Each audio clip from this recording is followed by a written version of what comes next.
Hey everyone, it's Jacob again with another installment of some Samoan grammar lessons. So for those of you that are new to these videos, I'm trying to make some short videos that really cover the basics of how to speak Samoan. And again, I'm trying to make this from someone who comes from an English speaking background. So obviously I'm not Samoan. I learned Samoan as a missionary living in Samoa as an adult. So for those of you that are interested in learning Samoan, these lessons are meant for those that are adults, they're later in life, and they're coming from an English-speaking background. So it's probably going to be a little more technical than if you had gone to sort of your native Samoan-speaking friends. But for me, that was helpful when learning. I found it difficult sometimes to understand why people did what they did, because it's hard to answer those questions about your own language that you just learned as a baby. So anyway, today's lesson is around conjunctions. I've got a bunch of other videos that are really precursors to this, so it'll be a little bit difficult for you to jump in here and get the content out of here if you haven't watched at least some of the previous videos. So I'll try and put a link up here for that playlist, and so you can kind of cruise through and see what's relevant to you. But today we're going to talk about conjunctions. So really just starting off, I just want to cover really quickly, what is a conjunction, or what do I mean when I say that? There are basically, in my mind, two categories of conjunctions we can talk about in Samoan. Some are simple in the sense that it's pretty straightforward. The grammar and the placement mirror English, so it's very easy. And then there's slightly more complex ones, which require a little bit of tweaking, and we'll go over those today. So those more complex ones are basically if and when, and again, I'll get into that. So what is a conjunction? Really, it's just a word that connects two clauses or basically full sentences. And we have them in English, and they obviously exist in Samoan as well. So in English, these are typically and, but, if, and when. So maybe just one caveat here. Obviously, when you use and in English, sometimes it's as a conjunction, and sometimes it's really just to name an item that's on a list of 3 or more, or it could be 2 or more. So I won't give examples, but just to kind of heads up, that's what I mean. So simple conjunctions in Samoan are basically the words for and but. And the reason they're simple is because you drop them in the exact same grammar order or sentence order as you would in English. So they're really pretty straightforward. In Samoan, the word for and is ma, and the word for but is ai. So ma is pretty easy to pronounce. But just really quickly, the word for but, which is I, it's a diphthong. And if you haven't seen the pronunciation video I've done, I would say go back and watch it. The reason being is it's really easy to mispronounce this. This is I, not I. So for example, if I had the letter A and the letter I, it would be pronounced I, not I, and it's a different word. Anyway, without going too far into that, I've got a couple of examples. Wo le lava ma o te fiai. Wo le lava ma o te fiai. What this really means is I'm tired and I'm hungry. And again, you've kind of seen that I've actually had that word I in there just to kind of show you it is a different word. And then for those of you that are kind of following different grammar videos, I'll just point out that wo le lava is tense marker, pronoun, I. And then le lava basically just translates to not able or unable. So le negates the verb lava, which means able. And then o te fiai it's the ate tense. It just means I want to eat. So fia is it's like a helper word for a verb, meaning want to. And then I is the verb for eat. And then the second example would be o te mawhai o na malamalama. Ai e leilele lo tautala. O te mawhai o na malamalama. Ai e leilele lo tautala. This translates to I can understand, but my speaking isn't very good yet. And again, for those of you that are kind of following the grammar along, there's another video I did on how to use mawhai, which is can, but basically translates to I can understand. Malamalama is the verb for understand. And then in the second clause there, e le'ilele, le'i is a way to negate the verb, but instead of saying not, whatever the verb is, in this case, lele means good, not good, it means not yet good. So le'i is a little bit less permanent than le. So e le'ilele lo tautala. So hopefully that makes sense. But again, we drop those in just like we would in English. You just put it in the very middle of two different clauses. Pretty straightforward. For more complex conjunctions, so really what I categorize these in Samoan is the words for if and when. The word afai is if in Samoan, and a is when. And I want to be careful when I say when in this case, I'm not talking about like the question word when, like the what time when. This is situational when you're describing something happening. So all I mean by that is you saying, hey, when are we going to the store? That's a question when. When I say, hey, when I'm happy, I like to dance, that's a situational when, and that's the when that we're talking about in this lesson. That's the one that serves as a conjunction. So hopefully that's clear. But basically the reason why these get a little bit more complicated is because you can use them at the very beginning of the sentence to introduce your first clause and then have a second clause come later, like after a comma. Or you can put them in the middle of a sentence, just like we used ma and I in the previous examples. But if you do that, you just have to prepose them with the word be, which there's different meanings for that, but I'm not going to get into it here. But basically, if you put it in the middle of a sentence, you got to precede afai and a with be. So it's be afai and be a. So hopefully that makes sense. The other little nuance here is with afai, you're connecting two whole sentences with tense markers, verbs, nouns, all that stuff. When you use the word a, the clause that is preceded by a, you don't have to have a tense marker for, because a basically is working as your tense marker. Again, if you have not watched previous videos, this is going to be really confusing, but just note that and I'll point it out in the examples. So the first examples are where we are front loading the conjunction, in this case, if and when, and we do that in English too. So the examples are, afai etele fiafia ia alofa matamafai. For those of you that are familiar with Pati's Tarimaya song, this is a lyric from there. Afai etele fiafia ia alofa matamafai.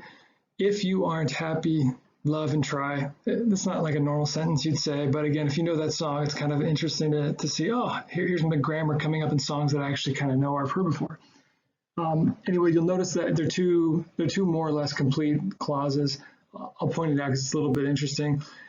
Afai etele fiafia. Etele fiafia is a complete sentence. It's got a pronoun, it's got a tense marker, and the verb in this case is le fiafia, which is the opposite. Le negates fiafia. Fiafia means happy.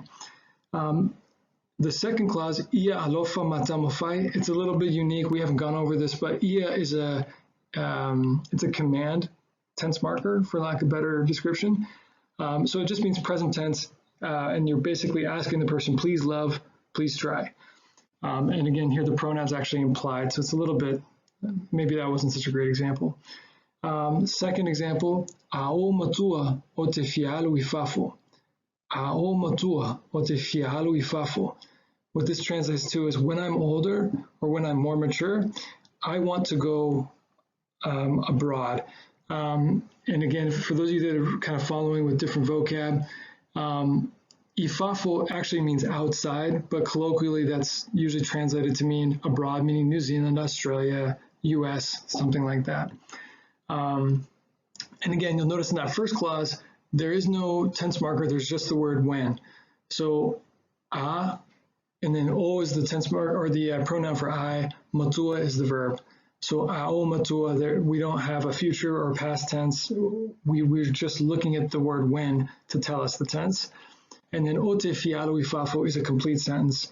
It's got your pronoun, your tense marker, your verb, and in this case, your, I guess we call it the prepositional phrase.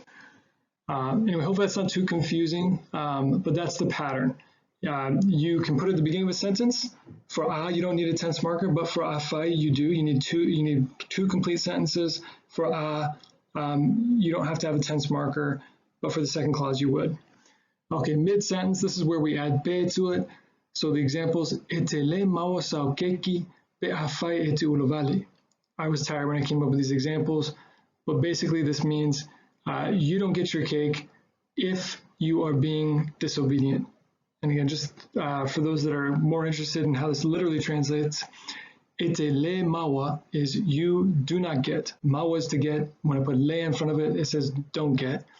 Sao keki. Sao is your. It's a possessive pronoun, but it's indefinite because your cake doesn't exist yet. So you don't get your cake. Pe afai, if, and again, we put that pe in front of it. Ete ulavale. Ete ulavale is a complete sentence, and it basically means you. So we have the pronoun you, te is the tense, and then ulavale is a verb, which basically translates to joking around stupidly. Ula is to like joke around or, you know, whatever, kind of clown around. And then vale means like stupidly or idiotically. So you can kind of see how disobedient comes in there because you're just goofing off. The second example, o te fia whaatau sauta vale pe a lava sautupe. O te fia whaatau sauta vale pe a lava sautupe. Basically translates to, I want to buy a car when I have enough money. And again, pea, we have to put the pe in front of it because it's coming in the middle of a sentence. But I'll go ahead and translate again for those that are kind of more interested in how this all breaks down. O te fia whaatau. O te, o is the pronoun, te is the tense. Fia whaatau is that verb construction. Again, we've got fia, which means want to, and then the verb after that is to buy. So together they mean want to buy. So whaatau meaning buy. Sauta vale. Sau is a possessive pronoun, but it's indefinite. And it means, in this case, it means my, and ta vale is a car. It's funny, you see that vale in there again. Side note, ta vale kind of means to, well, anyway, I won't get to it, it'll be confusing. But it actually is the same root word. Anyway, sauta vale is my car, but again, it doesn't exist yet. I haven't bought it yet, so I'm using an indefinite possessive pronoun, sau instead of lau. And again, I've got a whole other video on possessive pronouns. So, pea lava sautupe. Again, there's no tense marker in this second clause because the a takes care of us. Lava is the verb, which means sufficient. And then sautupe is my money. Again, we have that indefinite possessive pronoun because I don't have the money yet, so it doesn't exist. So I'm just describing it sort of ethereally. And then tupe is money. Anyway, hopefully that wasn't too confusing, but o te fia whaatau sauta vale pe a lava sautupe. Moving on, again, I try to end all these videos with a call to practice. So I had another video about what I called Speak Your Language, which is a program that, at least when I was training up to be a missionary and teaching at the Missionary Training Center for LDS missionaries, that's the program that we used. And basically all it means is you got to speak it all the time, use the stuff that you learn, otherwise you'll forget it. So I just want to encourage folks that if you don't already have someone to practice with and work with, there's a Facebook group that my friend Devin and his wife Dolly are putting out. It's called Learn Psalm 1 for Beginners. They're going to be putting out lesson materials. There's other people there that are interested in learning Psalm 1. So if you don't have anyone in your immediate vicinity, you might be able to link up with someone there and do like whatever, like a FaceTime, face chat, and just practice using some of this stuff. So today I just encourage that I've got some vocab here like I ordinarily do. I'll go through the pronunciation, both the Psalm 1 and the English. And I just encourage you guys to maybe go through some practice drills of where you're using these conjunctions, maybe even those conditional sentences with if and when, to go back and forth. Like, hey, if I clap, you will cry. Or if I, whatever. If I cry, you will sing a song, and they have to do it or something like that. I don't know. Be creative, make something up. But anyway, without further ado, I'll just kind of go through the pronunciation and the English translation. So some of this is recap from earlier in the lesson. Ma is and in Samoan. I is but. Afai is if. A is when, and again, that's the non-interrogative when. It's the non-question word when. Also is to jump. Fia is happy. Pati is to clap. You could also just say pati. Usupese is kind of like sing a song. Fa'anoa is sad. Tangi is cry. Filemu is to be peaceful or to be silent.